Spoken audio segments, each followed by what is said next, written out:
Assalamualaikum warahmatullahi wabarakatuh. Waalaikumsalam warahmatullahi wabarakatuh. Halo semuanya, selamat datang di podcast kita hari ini bareng aku Mawar. Saya Baik Kurniawan. Dan yang spesial hari ini kita juga bakal ngobrol-ngobrol bareng dosen kita yaitu Pak Resya. Halo. Halo. Sehat Mawar, Baik? Alhamdulillah. Alhamdulillah. Gimana Pak kabarnya? Alhamdulillah. Capek. Nah, baik Pak. Hari ini kita tuh bakal ngomongin salah satu topik yang mungkin cukup berhasil ya di program CCR itu, yaitu Kampung Berseri Astra. Ya. Betul, tapi sebelum kita masuk ke salah satu contohnya, menurut kamu baik, CSR itu apa sih? CSR itu adalah komitmen perusahaan untuk berkontribusi pada kesejahteraan masyarakat dan lingkungan. Menurut saya, kalau menurut Mawar sendiri gimana? Kalau menurut saya, CSR itu adalah tanggung jawab sosial perusahaan untuk masyarakat sama lingkungan. Jadi bukan hanya cari keuntungannya saja, cuman dia juga harus ikut dalam membangun kualitas antara masyarakat dan lingkungannya. Nah, kalau menurut Bapak sendiri nih sebagai narasumber ya Pak Reza ini, CSR itu apa sih Pak? Singkatnya gitu. Ini CSR itu sederhananya kan ya memang program komunikasi Pak, yang memang ditujukan oleh perusahaan untuk membangun, kalau kita ya kajian kita di public relations tentu buat membangun citra dan reputasi. Jadi menjelaskan bahwa para pengusaha tersebut atau perusahaan tersebut tidak hanya mencari keuntungan, tapi juga bisa menciptakan mutual benefit ya gitu. Jadi saling menguntungkan. Kan dulu ingat nggak kemarin tuh iPhone nih iPhone. iPhone berapa? Ini kan apa iPhone berapa yang nggak boleh masuk tuh kemarin tuh 16 atau 17 ya? 17 ya.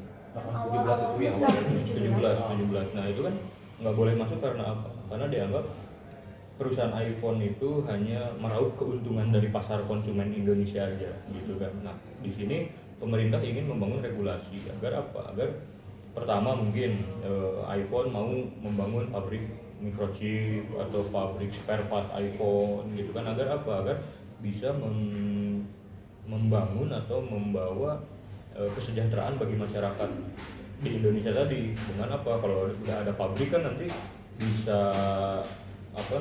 menjadi lapangan pekerjaan gitu kan bagi masyarakat gitu. Nah jadi maksudnya tuh iPhone itu tidak hanya meraup untung bagi konsumen pasar kita aja, tapi juga bisa memberikan dampak lainnya, itu ya tadi ya keberlangsungan ekonomi ataupun apalah gitu ya, kayak gitu. Jadi CSR itu kayak gitu, intinya komitmen perusahaan. Jadi jangan pengen menang sendiri gitu loh, jadi ayolah kamu udah ngambil untung dari saya, nah saya bisa dapat apa sih dari kamu, feedbacknya gitu. Nah betul banget, dan salah satunya kalau misalkan yang kita ngobrol itu adalah Kampung Berseri Astra ya Bang? Betul, ini juga katanya emang benar-benar jadi salah satu program yang berhasil juga ya. Iya, karena aku lihat dari beberapa media sosialnya, dia juga udah banyak banget meraih penghargaan gitu kan.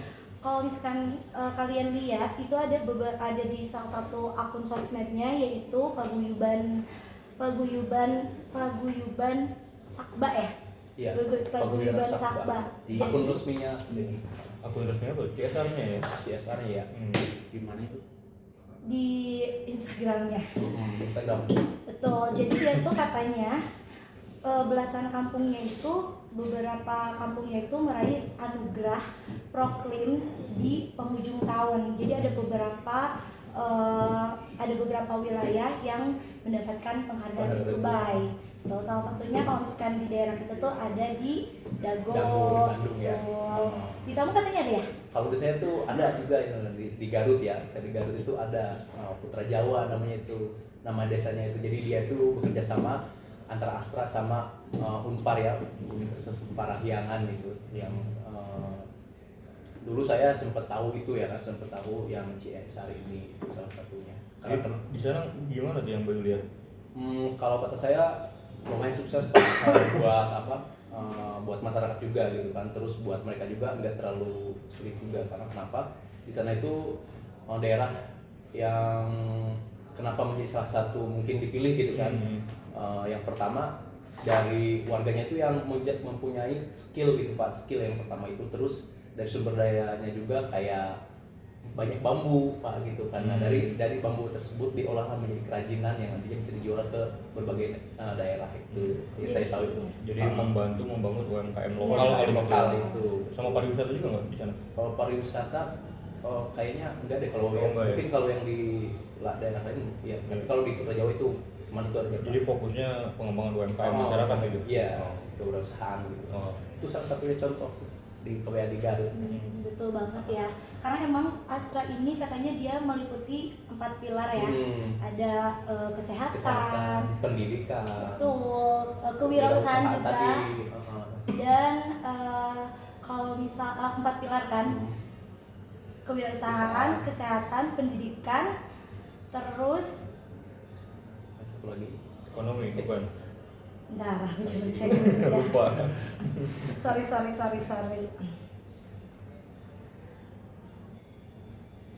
Apa aja tadi, ulang lagi?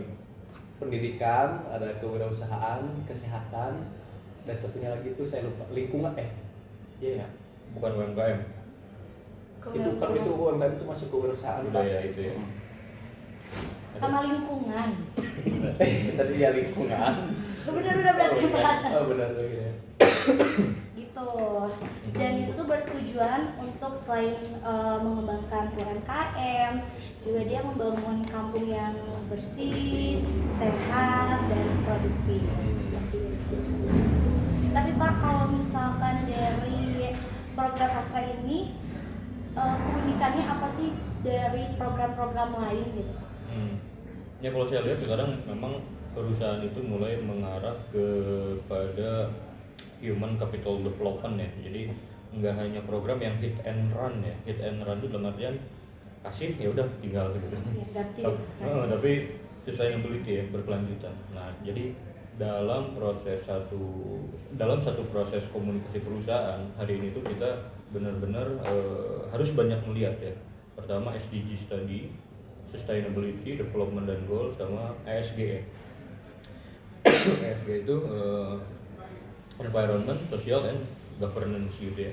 Nah itu juga yang harus jadi apa ya, harus kita banyak pelajari gitu, bagaimana perusahaan itu berkomunikasi di era digital atau di era artificial intelligence hari ini tuh, untuk ya tadi ya meningkatkan citra mereka, reputasi mereka gitu kan, agar saya sebagai perusahaan tuh yang memang berjualan di sini gitu ya, tapi turut juga gitu, tetap menjalankan hak dan kewajiban kayak gitu.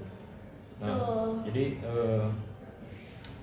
nah ini penting ya, kenapa sih kita hari ini tuh harus banyak membahas tentang keberlanjutan? Kenapa ya? Menurut kalian kenapa ya? Iya sih Pak, karena banyak juga yang kayak cuman foto langsung dan formalitas doang gitu ya. Formalitas doang ya banyak.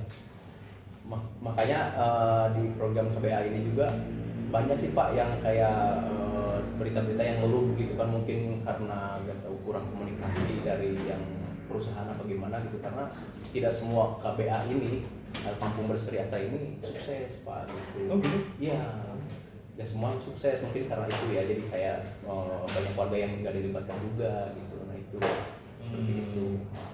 Berarti ada untung dan ruginya juga. Jadi yang nggak ditutup kenapa ya? Tahu nggak? Mungkin karena itu Pak, karena dari apa ya, kayak lebih diuntungkan buat si perusahaan tersebut, atau mungkin karena kurang. Jadi kan kalau KBA ini kan pilar utama yang jadi kerjanya itu adalah warga ya, warga gitu kan, memberdayakan masyarakat. Memberdayakan masyarakat. Kenapa ini salah satu menjadi sukses itu? Nah mungkin di daerah-daerah tertentu ada yang emang mereka itu gak dilibatkan, atau mungkin jadi setelah mereka tuh kayak iri atau gimana gitu, merasa tidak dimanfaatkan seperti itu. Merasa tidak dilibatkan. Merasa tidak dilibatkan. Oh itu yang baru lihat. Ya saya seperti itu. Dan yang aku baca juga ada anomalinya itu fasilitasnya tuh nggak dirawat gitu loh Pak. Kayak misalkan ada rumah baca, terus misalkan kayak area hijau sama bak sampah. Mungkin ada awal-awal gitu ya, kayak warganya tuh antusias gitu kan. betul antusias, tapi lama-lama ya. Biasa itu. Nah, ini bagus nih. Ini saya jadi keingetan, ini memang penyakit di masyarakat kita ya. Jadi saya juga dulu ketika diamanahi salah satu desa gitu ya, desa binaan gitu ya, di daerah Purwakarta di Kembang Kuning. Itu kita kerjasama sama salah satu perusahaan besar di sana, perusahaan tekstil. Kita meraup CSR, kerjasama untuk mengelola dana CSR. Kemudian di RW 7 itu kita itu membangun masjid. Nah tapi kadang memang betul ya yang tadi disampaikan, membangun itu mudah. Ya betul. Yang sulit itu kadang menjaganya gitu, menjaga agar bagaimana, kalau ini kan konteksnya taman baca gitu ya, taman baca ini agar tetap eksis ya gitu ya. Jadi nggak hanya hit and run gitu. Nah itu memang penyakit kita di masyarakat ya gitu. Nah disinilah mulai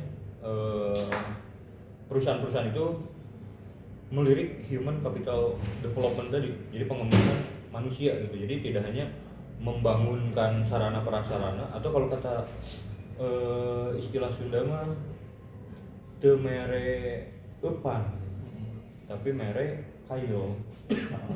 Jadi nggak disuapin gitu, nggak disuapin agar mereka itu ini, tapi dikasih alat pancingnya agar mereka bisa mandiri gitu, bisa mancing sendiri gitu. Nah itulah kenapa human capital development ini jadi salah satu yang simbolik ya bagi konteks corporate social responsibility ya gitu. Karena memang tujuannya tadi sustainability, keberlanjutan gitu. Jadi nggak hanya hit and run tuh bikin selesai gitu. Dan nggak mau tahu mau diurus mau enggak, mau berlanjut mau enggak, yang penting mah di atas kertas kewajiban sudah dilaksanakan gitu. Nah kayak gitu.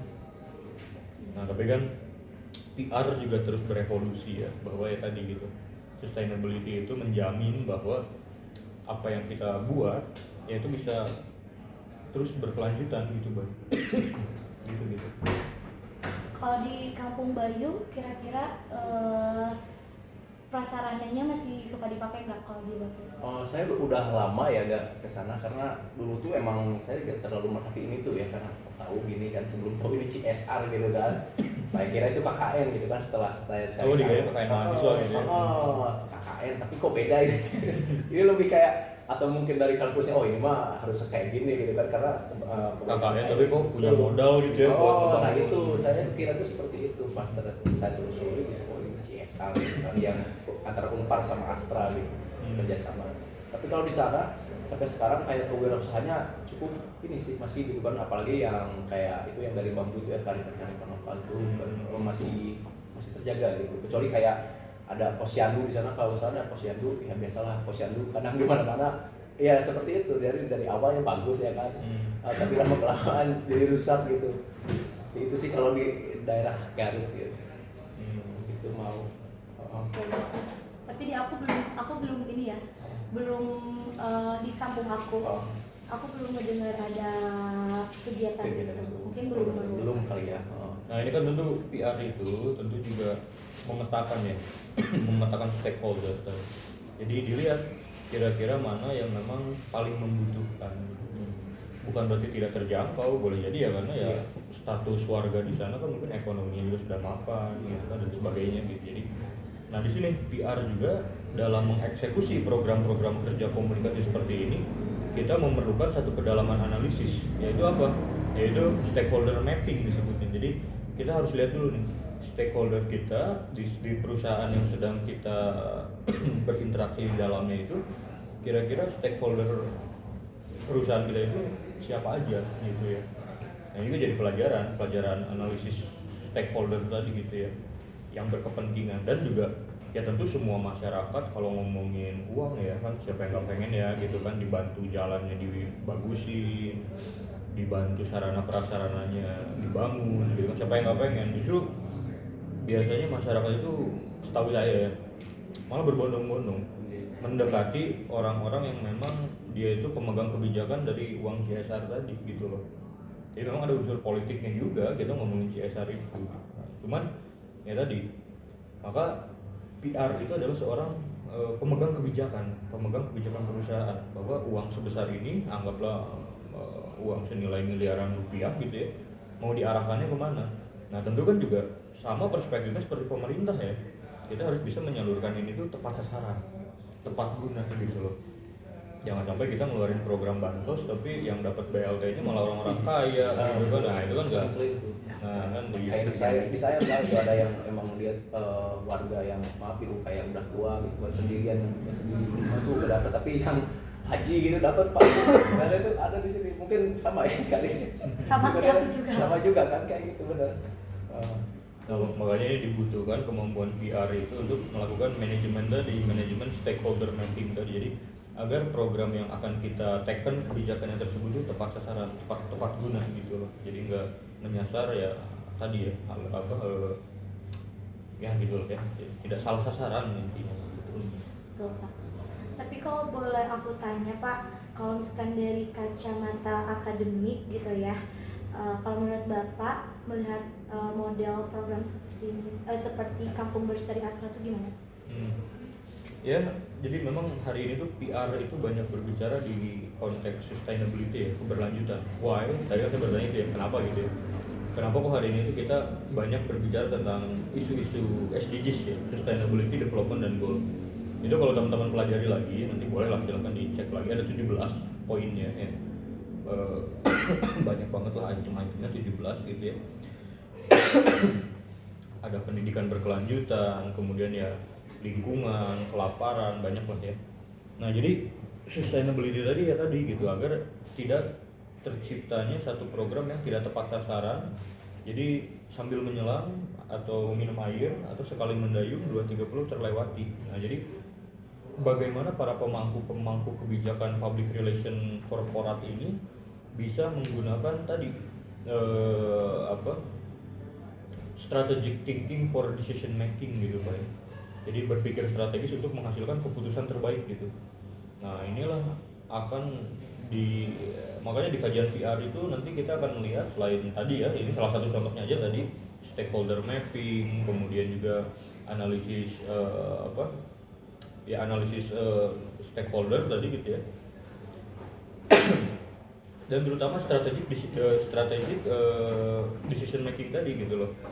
Jadi bagaimana seorang pemegang kebijakan di perusahaan itu ya dalam artian PR tadi bisa membangun satu program kerja yang tidak hanya viral tapi vital. Nah PR itu gitu, PR itu nggak ngejar viral tapi vital. Nah, makanya kalau ngomongin viral mungkin kan dengan konteks program komunikasi biar viral mah kita sewa aja influencer ya, yang engagementnya tinggi lah gitu ya, atau KOL yang memang punya basis follower massa yang banyak gitu. Nah tapi kan sebetulnya tadi public relation itu tidak mengejar viral tapi vital. Nah kalau vital jadi konteksnya itu tidak mengeluarkan segelintir uang itu untuk engagement influencer gitu, tapi ya tadi untuk membangun, untuk mencitrakan bahwa perusahaan kami pun peduli terhadap lingkungan, krisis iklim gitu kan, energi hijau, mungkin ekonomi biru, mungkin kan sekarang istilahnya macam-macam tuh. Nah disitulah jadi melihat juga ya, PR itu harus bisa melihat zaman gitu ya, melihat zaman kemana komunikasi vital itu bisa diarahkan. Selain sustainability tadi ada ESG tadi ya, environment, social, governance gitu kan. Nah kayak gitu. Jadi obrolan kita hari ini pun sebetulnya ya memetakan sih gitu. Jadi kita lihat studi kasus perusahaan, apalagi ini ya. Berapa penghargaannya tadi? Berapa daerah?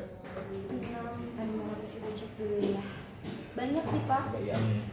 Coba daerah mana aja tuh? Ada yang Astra ini ya, Astra ya.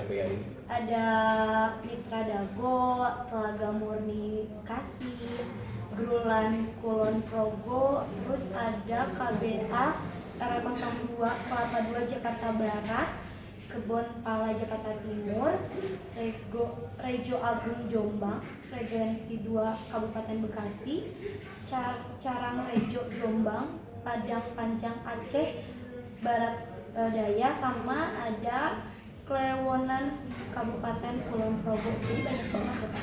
Nah, jadi apa nih? Mereka dapat penghargaannya apa berarti? Dapat penghargaan, jadi itu tuh dapat penghargaan menilai langkah nyata seperti pengurangan emisi, pengelolaan sampah, katanya penguatan ketahanan pangan serta kesiapsiagaan saat risiko bencana meningkat. Nah ini vital tuh ini gitu ya, bahwa ya tadi bahwa ternyata hasil insight dari obrolan ini ya tadi PR itu harus bisa melihat environment di sekelilingnya gitu, di sekitarnya. Nah kenapa sih kok sampai harus ada siaga bencana? Kenapa coba? Ini akan terkait situational awareness, bahwa PR itu ternyata harus memiliki kemampuan situational awareness yang baik, teman-teman.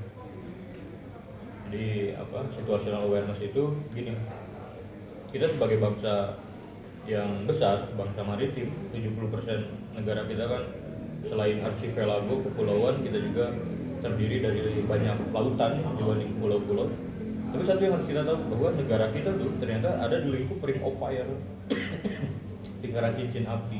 Itu artinya apa? Banyak gunung, karena dilewati oleh lingkaran cincin api tadi. Kayak di tempat kampung halamannya Bayu kan di Garut, kan ada Cikuray, ada Papandayan, ada Guntur gitu kan. Bahkan kalau ditarik dari ujung aja ya, dari Sumatera atau Bukit Barisan ke Jambi, ke Kerinci, terus ke Jawa Barat lah ya, paling ujung mulai dari Banten tuh di tengah lautnya aja ada gunung, tahu nggak? Iya. Banten, Gunung Krakatau. Oh iya, ledakannya itu kan melegenda tuh. Krakatau terkenal, Krakatau. Kemudian ke area barat lagi mungkin ada Taman Nasional Gunung Halimun Salak, Taman Nasional Gunung Gede Pangrango. Kalau di Bandung kan ada Burangrang, Tangkuban Perahu. Masuk ke Garut ada Cikuray, Papandayan, Guntur. Ke Kuningan ada Ciremai. Ke Jawa Tengah mulai masuk yang tinggi-tinggi itu ada Slamet, Sindoro, Sumbing, Merapi, Merbabu, Lawu, Arjuno, Welirang. Kemudian Bromo Tengger Semeru yang paling terkenal tuh buat ngejar sunrise-nya kan. Bromo Tengger Semeru, ke sana lagi ada Argopuro, ada Raung, dan paling terkenal lagi ada Gunung Ijen. Kalau kita mau lihat api biru tuh di Ijen tuh. Oh iya benar, api biru. Nah itu artinya apa? Itu artinya kan bahwa bangsa kita ini selain kaya ya sumber daya alamnya, karena di lingkup gunung kata orang Sunda gitu kan, jika subur di kita mah tanahnya kayak gitu. Tapi juga ya tadi ada dualismenya. Selain itu hal positifnya, hal negatifnya ya rawan bencana. Betul. Karena kan gunung berapi itu ya bisa mengakibatkan bencana ya. Selain erupsi ya, tapi kan gempa bumi. Iya. Nah karena kita di kepulauan dikelilingi laut, mau nggak mau tsunami. Iya, kan? betul. Di Bandung kan sesar Lembang kan. Iya, Iya, seperti itu sesar Lembang. Udah ada ini kan, siap-siaga. Siap siaga ya, betul. Orang Bandung udah banyak yang pindah gitu.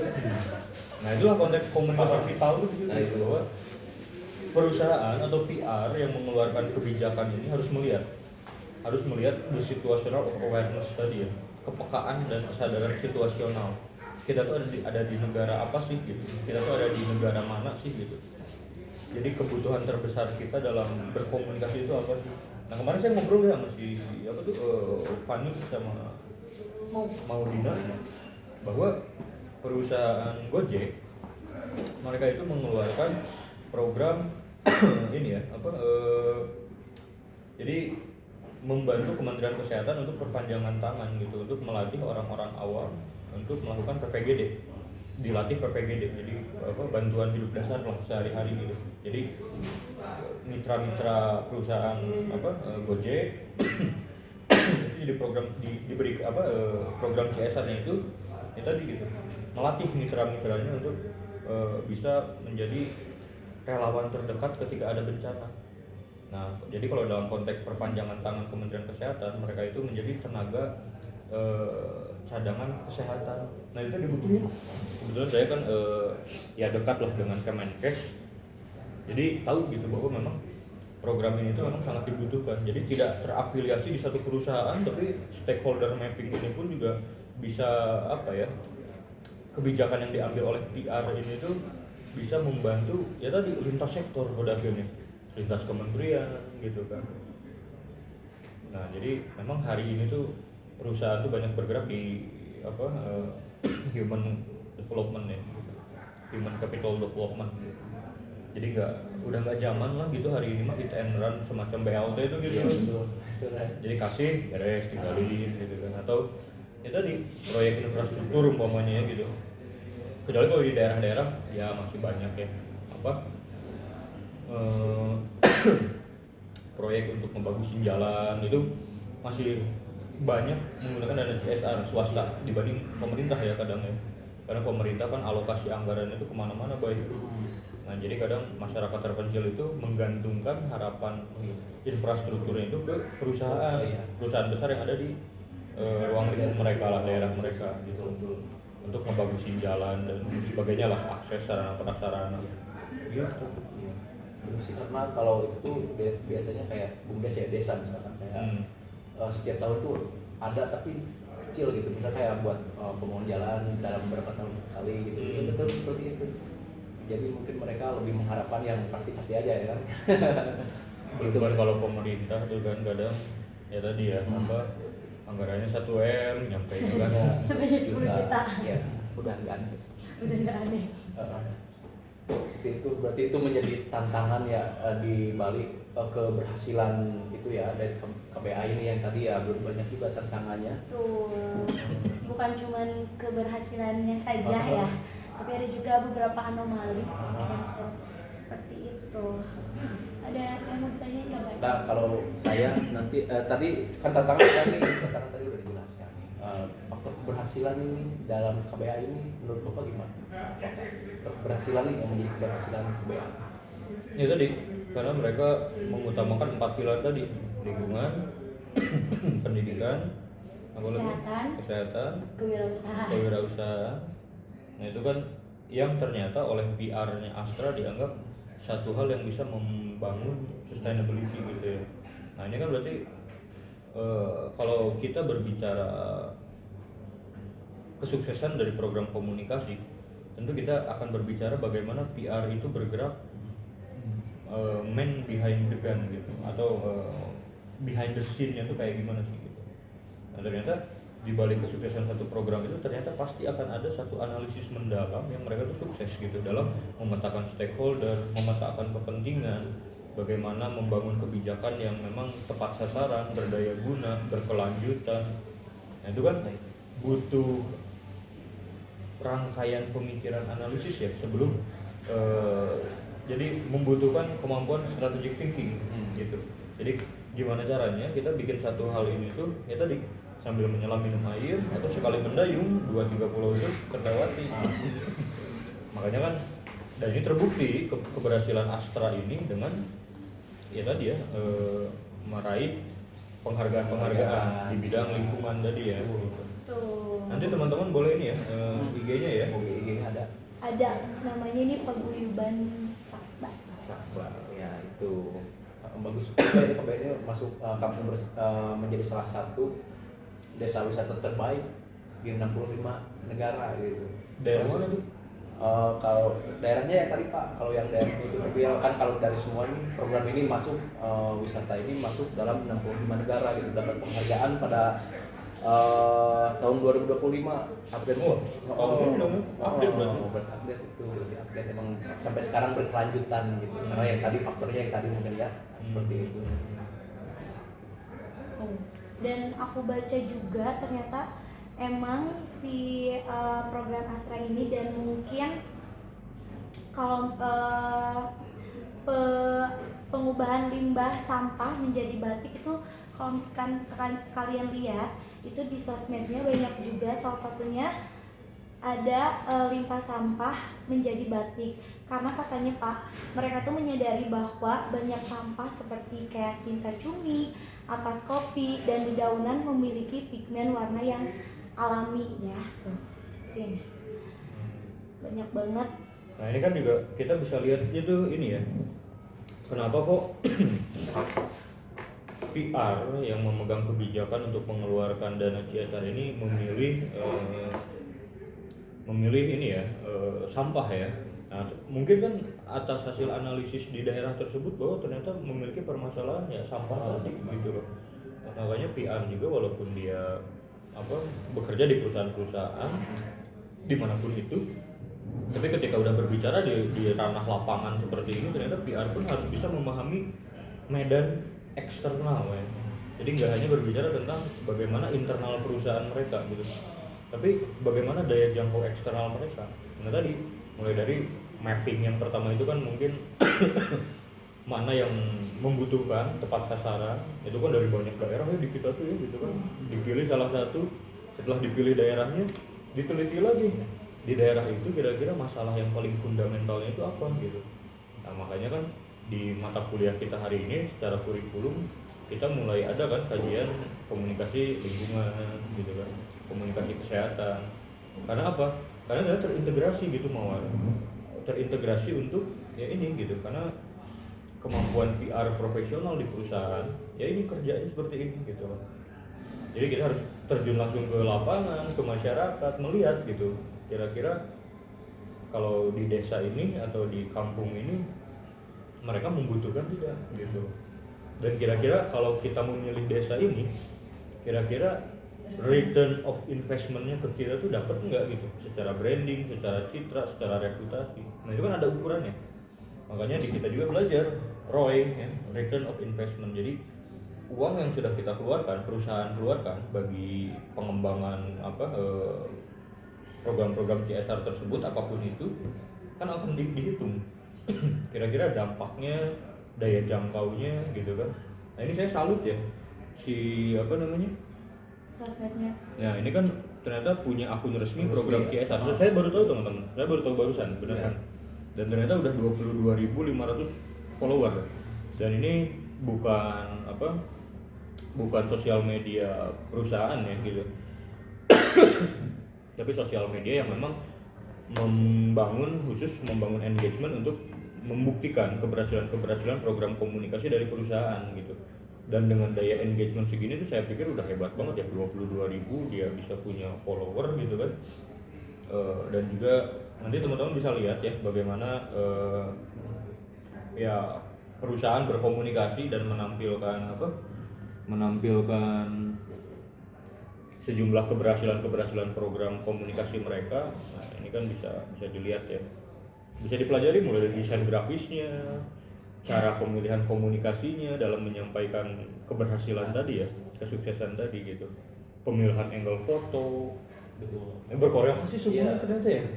Iya betul. Iya, dan salutnya tuh aktif sampai sekarang. Masih aktif sampai sekarang. Gitu. Dampaknya bagi masyarakat juga, sama ekonomi makin meningkat juga. Gitu. Ini awalnya tahun berapa sih? Kalian tahu nggak? Yang aku baca sebenarnya didirikannya tuh di 2013. Cuman kalau misalkan yang pertama dilaksanakannya di 2014. Sekarang udah banyak sekali nih dari ada, takut salah ya saya baca juga, saya lihat dulu. Sekarang tuh udah ada 200 dari program ini ada 235 kampung berseri Astra dan juga 1.280 desa sekitar Astra ya. Cukup banyak sekali gitu, berarti emang berhasil gitu ya. Seperti itu. Nah iya ternyata menjadi public relations itu tidak hanya bekerja di satu perusahaan, satu instansi ya, yang memang memiliki tupoksi, tugas pokok dan fungsi untuk membangun citra, meningkatkan reputasi, ataupun hanya sekedar melakukan engagement komunikasi publik gitu ya. Tapi ternyata kita itu punya profesi yang sangat mulia ya. Ternyata kita juga bisa menjadi seorang pemegang kebijakan. Jadi bayangkan ya, dengan kita mengeluarkan satu program komunikasi, sebutlah CSR, Ya itu tadi. Betul. Berapa banyak desa yang bisa tersalurkan bantuan, bisa kita bantu sarana prasarananya gitu kan. Jadi menurut saya pembelajaran kita hari ini itu ya tadi bagaimana agar para calon-calon PR muda ini kita membiasakan untuk berpikir secara kritis, analitis. Walaupun ini bahasanya template untuk akademis banget gitu ya. Iya, betul. Tapi kan ternyata di balik kata-kata itu tuh, oh ternyata ketika diimplementasikan di masyarakat mah memang sangat diperlukan tuh gitu. Kalau enggak, teken kontrak yang kita buat itu ya tadi dikhawatirkan tidak tepat sasaran dan salah guna. Nah kalau berhasil, nah ini scaffold. Jadi keberhasilan itu bisa berjenjang terus menerus, bahkan saya cukup kagum bahwa di tahun 2025 gitu ya, berarti kan terupdate dong ya. Iya. Ini postingannya berapa kapan ya? Terakhir. Yang dari itu yang ini tuh. Baru itu. Enggak bulan apa ya dia posting itu ya? 9 jam yang lalu Pak. Berarti emang benar Baru banget. berhasil Baru banget berarti dalam program ini. Cukup 9 berhasil. jam yang lalu. Dan mungkin ada nanti kedepannya mungkin seluruh Indonesia bisa ya. Semoga. Nah, gitu ya. Atau mungkin perusahaan lain bisa meniru. Nah itu. Iya. Bisa meniru yang nggak harus inilah ya, kan bisa ATM lah ya, amati, tiru, modifikasi. Tapi tadi yang kita belajar itu bagaimana kita itu berpikir kritis, analitis, bisa berlatih melahirkan strategic decision making tadi ya. Kita bisa mengambil keputusan strategis. Bagaimana caranya dengan kebijakan yang kita buat itu tadi sambil menyelam minum air atau sekali mendayung 2-3 pulau terlewati gitu. Banyak yang bisa kita bantu ternyata dari profesi ini. Jadi saya pikir kalau bercita-cita jadi PR itu mulia kayaknya. Betul. Nggak hanya buat pekerja nyari uang ya, tapi banyak ya manfaat juga mudah-mudahan gitu kan bisa Ikut membangun. ikut membangun Indonesia gitu oleh perusahaan gitu. Tertarik jadi mawar PR. Gimana tertarik jadi PR mawar? Tertarik Tertarik dong. sekali. Tertarik sekali. Tertarik sekali Pak. Setidaknya aku bisa bermanfaat. Nah buat orang itu Program aku bisa bermanfaat. betul sekali. Jadi itu dampaknya sama nilai positifnya banyak banget ya buat masyarakat gitu kan. Gimana Pak, ini buat apa sih, tadi udah kita sampaikan gitu kan. Terus tantangannya juga dari KBA ini apa gitu kan, udah disampaikan. Dan sekarang tuh mungkin harapan biar KBA ini berlanjut dan tidak cuman kayak seperti tadi Pak, cuman itu udah gitu kan, kayak nggak berkelanjutan. Nah harapan kedepannya seperti apa Pak di KBA ini? Mungkin menurut Bapak? Ya kalau saya harapannya tadi lah ya, bahwa program ini itu bisa ditiru, dilihat gitu ya, mungkin juga diadaptasi oleh pemangku kebijakan, khususnya PR senior lah ya, karena PR pun ada tingkatannya mawar gitu. Jadi mulai dari mulai dari tingkat pertama sampai dengan tingkat senior competence gitu ya. Nah, jadi kalau kita udah sampai di top level PR manajemen gitu ya, maka kita tuh sudah akan menjadi mata dan telinga perusahaan. Jadi perusahaan itu sebelum dia tekan kebijakan, mereka itu akan mendengarkan arahan atau nasihat dari PR. Akan tanya dulu arahan dari kita seperti apa gitu. Nah, maka kemampuan kita itu benar-benar jadi dari obrolan ini kita nggak hanya ngegibahin keberhasilan perusahaan ya, khususnya Astra ya, tapi kita harus memiliki kedalaman wawasan, yaitu apa sih yang membuat mereka itu berhasil, dan kira-kira kita sebagai akademisi public relations, kira-kira apa yang bisa kita jadikan bekal itu dalam kajian akademis kita. Nah itu adalah insight paling penting dari obrolan-obrolan semacam ini gitu. Jadi gimana cara belajar kita tuh agar menghasilkan kualifikasi calon-calon PR yang mumpuni gitu. Karena ya tadi kita akan berurusan dengan kebijakan-kebijakan perusahaan yang ternyata memiliki nilai sosial, kapital, dan pembangunan yang tinggi begitu. Gitu sih. Pak, setuju. Jadi ini menunjukkan bahwa mungkin perusahaan besar juga punya peran besar ya Pak. Punya peran besar dalam membangun masyarakat, tapi harus tetap transparan dan berkelanjut. Tuh. kesimpulan dari obrolan kita ini dari Kampung Berseri Astra itu berhasil karena tadi kita menggunakan pilar yang utama itu masyarakat ya, lingkungan gitu, terus seperti di apa tadi perusahaan gitu kan, terus apa kesehatan, pendidikan dan lingkungan itu, jadi ya berhasil gitu guys. Cuman awalnya doang, terus kita sekarang masih trending gitu, seperti itu kesimpulannya. Mungkin cukup dari kita tentang Kampung Berseri Astra ini yang berkaitan dengan CSR itu. Kalau buat teman-teman yang ingin lebih, yang tahu lebih lanjut, boleh follow akun IG-nya yang resmi itu, akun tadi apa? Paguyuban. Itu ya. Terima kasih. Sampai ketemu di lain waktu. Assalamualaikum warahmatullahi wabarakatuh. Waalaikumsalam. Dadah. Patah. Aja.